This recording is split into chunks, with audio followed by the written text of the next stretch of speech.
Hi everybody, it's Charlie here again from Hutchinson Web Design. What we're going to have a look at today is how to boost your conversions on your website when it actually comes to the layout itself of the web page.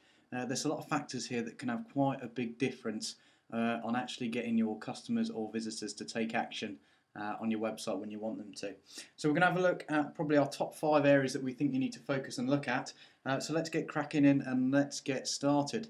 So the first one I think really is it's a matter of making sure that you keep, let's get rid of that bit there, keep your website nice and simple. The cleaner and easier it is to view everything, so your logo up here, don't forget your telephone number at the top. This is where we always start looking, the top right of the page, some sort of navigation. But there's always a tendency to try and ram as much content in as possible, especially if you're looking at 3 columns and people have loads of stuff over here as well. Maybe a big shiny picture, and basically everything gets very busy on your page, and what it can actually do, it can actually take you off topic for what you're really focusing on and what you really want to talk about. So have a real think about when you're trying to get people to take action on specific pages. Try and keep your content in your pages very precise, very clean, so that you're not confusing the reader and not bombarding them with 101 different things to look at and think about. As I said, we all know that we want all the importance and want to try and tell everyone everything that we do, but it's almost better to split those up over separate pages so that each page is specific and got about a core focus. And that way, as I said, you're not gonna bore or tempt your readers to read about something that A, they're perhaps not interested in, and B, that's off topic. So the next thing that we always say is important to look at is white space, i.e. lots of this. Especially if you've got big call to action buttons, I don't know, like sign up now. It's always good to make sure you have a lot of white space around your buttons and your big call to actions, possibly an arrow pointing in as well. Basically, by having all this white space around your buttons, you're drawing the visitor's eye all the time to this sort of area on the web page. If you've got a button that's heavily, say we've got a layout here perhaps, which has got our button up here, and then we've got text all the way around it, text up here as well, more text in the sidebar. Basically your button's going to get lost. Your button, which is here, is going to get lost in all this other text and all this other copy. And obviously the whole point of this page, if you've got a sign up button or a download button, is to get customers to click it or get visitors to click it. So when you've got buttons and calls to action, try and always make sure that you leave a load of white space around them, and always draw the eye, and it will also make sure it's nice and visible to any visitors that are actually on your website. Now the next one is navigation, and this is specifically again to pages where you want call to action to take place.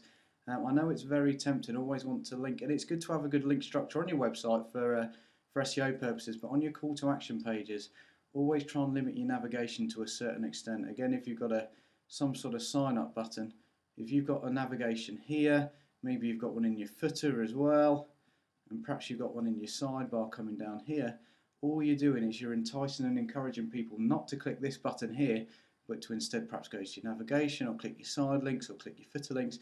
So basically you're sending people away from your main core call to action. So it's often good to have a separate layout design for perhaps your pages where you've got a sign up form on, so that you've got, so we've got a sign up button here, put this part of a bigger site. You might just have your navigation bar at the top, or might just have something at the footer, perhaps at the bottom, especially with pay-per-click campaigns. Making sure again that you're trying to keep people on this page and make sure that they're focused on your go button or your sign up button. As I said, otherwise you run the temptation of losing people throughout your site.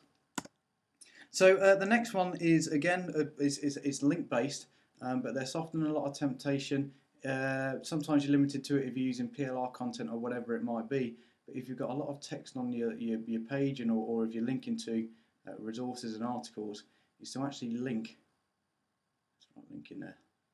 Link to sort of like external websites.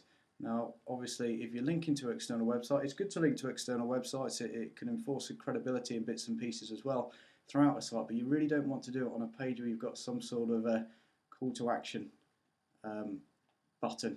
Basically, what you run the temptation of people not only leaving your core sort of like sales page or page where you want people to actually do something, but you're actually getting them to leave your website and potentially never come back because they're going to go onto this other website where again they might find something very useful. They might then get stuck into their external or their navigation on their website.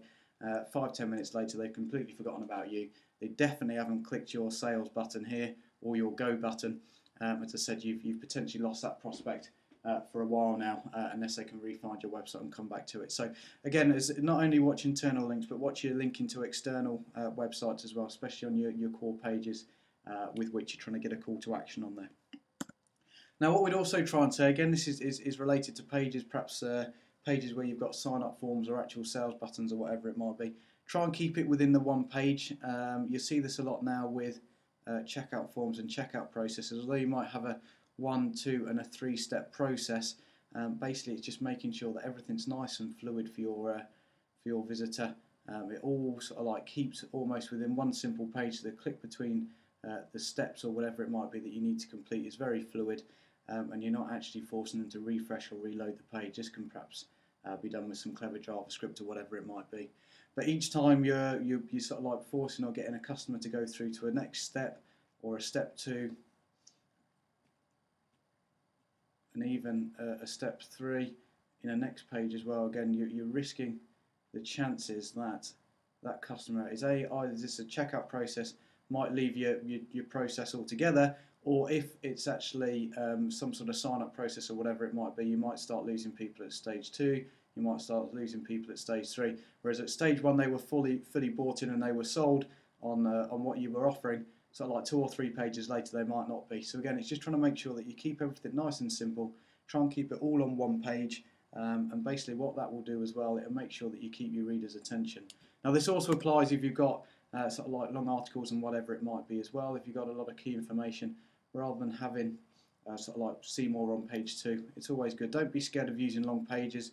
Long pages work well. If your content's good, people will scroll up and down. So try and keep everything on one page. It keeps it nice and clear, keeps it precise, and it also keeps the reader's attention.